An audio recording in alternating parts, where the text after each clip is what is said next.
نحمده ونصلي على رسوله الكريم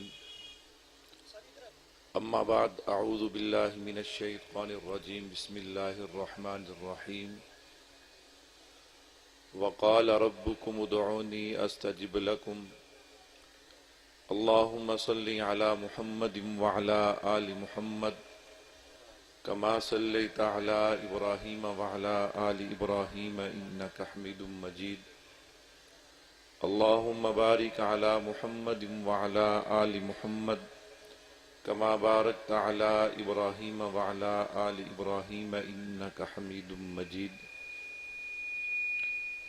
میرے نہایت ہی واجب الاحترام تشریف فرما حضرات علماء کرام، دیگر عزیز بزرگوں، دوستوں، بھائیوں، آج کا یہ ہمارا خالصتاً تبلیغی اصلاحی اجتماع آپ حضرات کے علم میں ہے کہ آج کے ہمارے اس اجتماع کے مہمان خصوصی حضرت اقدس وکیل صحابہ و اہل بیت، وکیل احناف، متکلم اسلام حضرت استاد جی مولانا محمد الیاس گھمن صاحب دامت برکاتہم العالیہ ہیں۔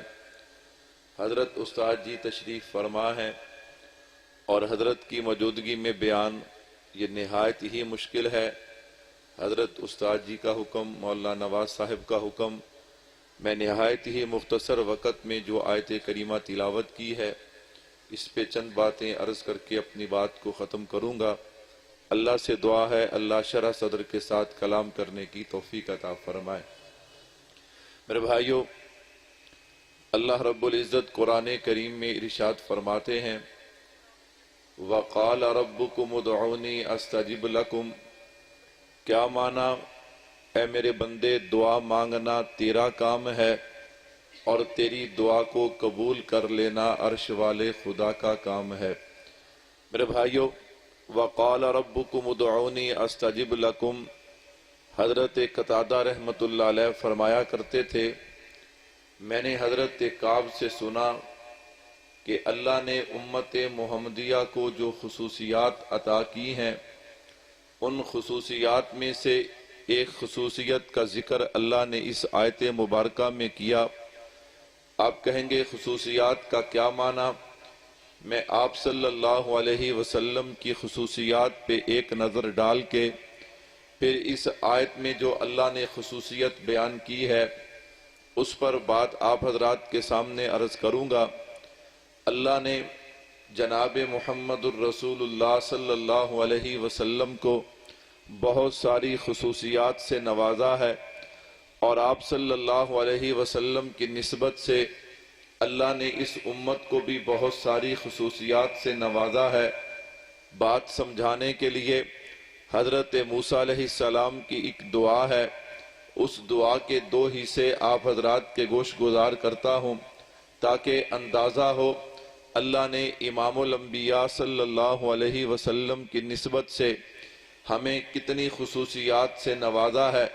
حضرت موسیٰ علیہ السلام اللہ سے دعا کرتے ہیں میرے اللہ، میں نے اپنی کتاب کے اندر ایک ایسی امت کا تذکرہ پڑھا ہے جس امت کی شان یہ ہے اس امت کا کوئی فرد اگر نیکی کا ارادہ کرے، نیکی کرے نہ صرف نیکی کا ارادہ کرے تو ارادے پہ بھی اجر عطا کر دے گا، اور اگر نیکی کرے، نیکی ایک کرے گا اور ایک نیکی پہ اجر 10 گنا، 70 گنا اور 700 گنا تک تو عطا کر دے گا۔ اگر اسی امت کا کوئی فرد گناہ کا ارادہ کرے، گناہ کے ارادے پہ گناہ نہیں لکھا جائے گا، اور اگر گناہ کر لے گا فرشتہ فوراً گناہ نہیں لکھتا، انتظار کرتا ہے کہ توبہ کر لے، نہیں کرتا تو پھر ایک گناہ کا 10 گنا، 70 گنا یا 700 گنا نہیں بلکہ ایک گناہ کا 1 گناہ لکھا جائے گا، اور مرنے سے پہلے وہ بندہ جب بھی توبہ کرے گا تو اس کے گناہ کو معاف کر دے گا۔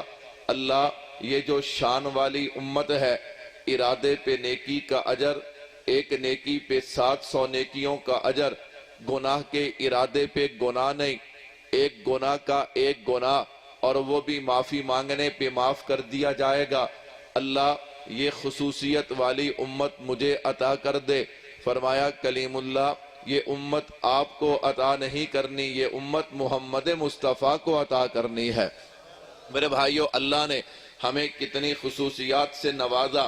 امام الانبیاء صلی اللہ علیہ وسلم کی نسبت سے حضرت موسیٰ علیہ السلام پھر دعا کرتے ہیں، اللہ میں نے اپنی کتاب کے اندر ایک ایسی امت کا تذکرہ پڑھا ہے جس امت کی شان یہ ہے وہ امت دنیا میں سب سے آخر میں آئے گی اور قیامت میں سب سے آگے نکل جائے گی۔ سب سے آخر میں آنا یہ تو سمجھ آتا ہے، ہم آخری نبی کی امت ہیں، اب ہمارے نبی کے بعد نبی بھی کوئی نہیں اور امت بھی کوئی نہیں، قیامت میں سب سے آگے نکل جائے گی۔ اس کا کیا معنی ہے؟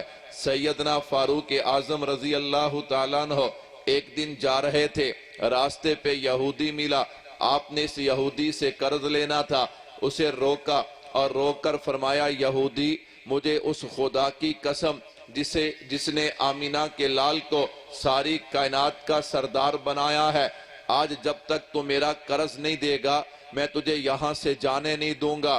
یہودی چلاک اور مکار، اس نے کہا قسم اٹھانے والے سیدنا فاروق اعظم ہے رضی اللہ تعالیٰ عنہ اور میں نے ان کا قرض دینا ہے، میرے پاس قرض ہے نہیں، آج میری جان چھوٹنے والی نہیں، کوئی ہیلا بہانہ کرو اور یہاں سے نکلو، اپنی جان چھوڑاؤ۔ سیدنا فاروق اعظم رضی اللہ تعالیٰ عنہ کو کہتا ہے عمر قرض والی بات تو ٹھیک ہے لیکن آپ نے جو قسم اٹھائی ہے یہ قسم آپ نے درست نہیں اٹھائی، آپ کی قسم ٹھیک نہیں ہے۔ سیدنا فاروق اعظم فرمانے لگے میری قسم ٹھیک کیسے نہیں؟ آپ نے کہا اس خدا کی قسم جس نے آمینہ کے لال کو ساری کائنات کا سردار بنایا ہے، نعوذ باللہ آمینہ کے لال ساری کائنات کے سردار نہیں ہیں۔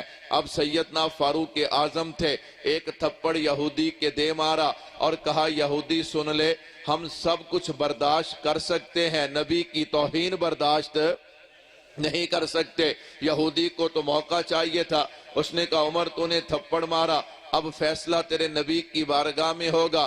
کہا چل نبی کی بارگاہ میں چلتے ہیں۔ یہودی نے جا کر بات سنائی، اللہ کے نبی نے یہودی کو جو جواب دیا آپ اس پہ توجہ کرنا۔ کہا عمر تو نے تھپڑ مارا، تیرا قرض کا معاملہ ہے، اس سے معاملہ طے کر لے۔ اس یہودی کو اپنی طرف متوجہ کیا اور فرمایا یہودی تو نے کیسے انکار کیا کہ اللہ نے مجھے ساری کائنات کا سردار نہیں بنایا؟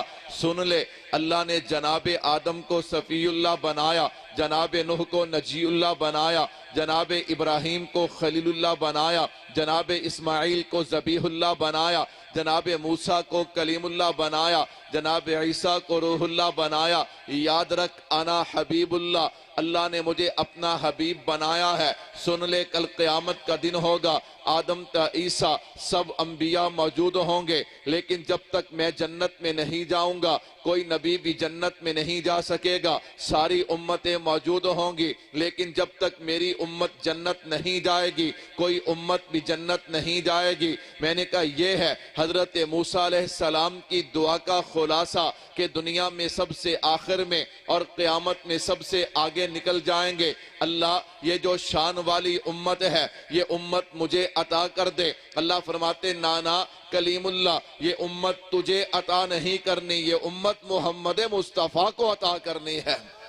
میرے بھائیو، میرے نبی کی خصوصیات اگر ان پہ گفتگو کی جائے تو لمبا وقت چاہیے۔ میں نبی کی خصوصیات کے ٹھاٹھے مارتے سمندر کو کوزے میں بند کر کے آپ حضرات کے دامن میں ڈالنے کی کوشش کرتا ہوں تاکہ پتہ چلے میرے نبی کو اللہ نے کیسی خصوصیات سے نوازا ہے۔ یہ میرے نبی کی خصوصیات میں سے خصوصیات ہیں کہ اگر باقی انبیاء اپنے ظہور کے وقت نبی بنے تو میرے اور آپ کے آقا اپنے وجود ہی کے وقت سے نبی تھے۔ اگر باقی انبیاء وہ صرف عابد ہیں تو میرے اور آپ کے آقا کو اللہ نے ان عابدین کا امام بنایا ہے۔ اگر باقی مخلوق اور انبیاء صرف مخلوق ہیں، میرے اور آپ کے نبی مخلوق ہونے کے ساتھ ساتھ وجہ تخلیق کائنات بھی ہیں۔ اگر باقی انبیاء کو اللہ نے صرف عملی معجزے عطا کیے، یہ میرے نبی کی خصوصیت ہے کہ میرے آقا کو اللہ نے عملی معجزوں معجزوں کے ساتھ ساتھ